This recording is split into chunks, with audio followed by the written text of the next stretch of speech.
पंचगंगा नदीचं प्रदूषण रोखण्यावर सर्वांचं एकमत असल्यानं इचलकरंजीचा पाणी पुरवठा खंडित करू नये, प्रोसेसचं पाणी ओढा नदीत आल्यास प्रोसेस बंद करू असं महापौर उदय धातुंडे यांनी स्पष्ट केलं। त्यामुळे आंदोलन अंकुश संघटनेनं इचलकरंजीचा पाणी पुरवठा खंडित करण्याचं आंदोलन तात्पुरतं स्थगित करण्याचा निर्णय घेतलाय। या संदर्भात आयोजित पंचगंगा प्रदूषण मुक्ती समितीच्या बैठकीत झालेल्या वादावादीमुळे गोंधळाची स्थिती निर्माण झाली होती। पंचगंगा नदी प्रदूषणाविरोधात गेल्या 3 महिन्यापासून आंदोलन सुरू आहे, तरीही ठोस उपाययोजना होत नसल्यानं आंदोलन अंकुश संघटनेनं इचलकरंजीचा पाणीपुरवठा खंडित करण्याचा इशारा दिला होता।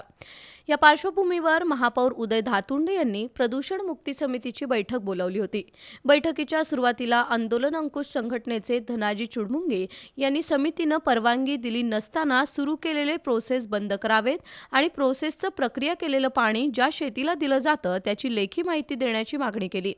जोपर्यंत प्रोसेसच्या पूर्ण पाण्यावर प्रक्रिया होत नाही तोपर्यंत प्रोसेस बंद ठेवाव्यात, अन्यथा शहराचा पाणीपुरवठा खंडित करण्याच्या आंदोलनावर ठाम असल्याचं स्पष्ट केलं। मात्र प्रोसेसचं पाणी नदीत मिसळतं म्हणून शहराचा पाणीपुरवठा खंडित करणं योग्य ठरणार नाही।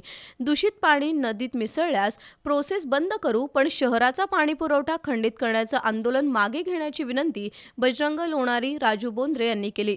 तर प्रोसेसचं दूषित पाणी ओढा नदीत मिसळणार नाही याची दक्षता घेऊ आणि तरीही दूषित पाणी ओढ्यात नदीत सोडलं तर प्रोसेस बंद करू असं महापौर उदय धातुंडे यांनी सांगितलं।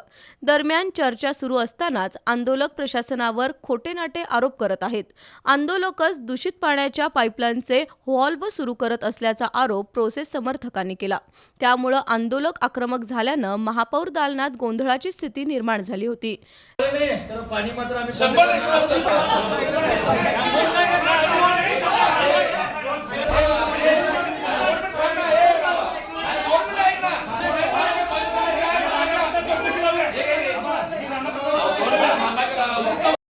चर्चेअंती नदीचं पाणी प्रदूषित होऊ नये यासाठी सर्वांनी प्रयत्न करण्याचं आश्वासन मिळाल्यानंतर आंदोलन अंकुश संघटनेनं पाणीपुरवठा खंडित करण्याचं आंदोलन तात्पुरतं स्थगित केलं।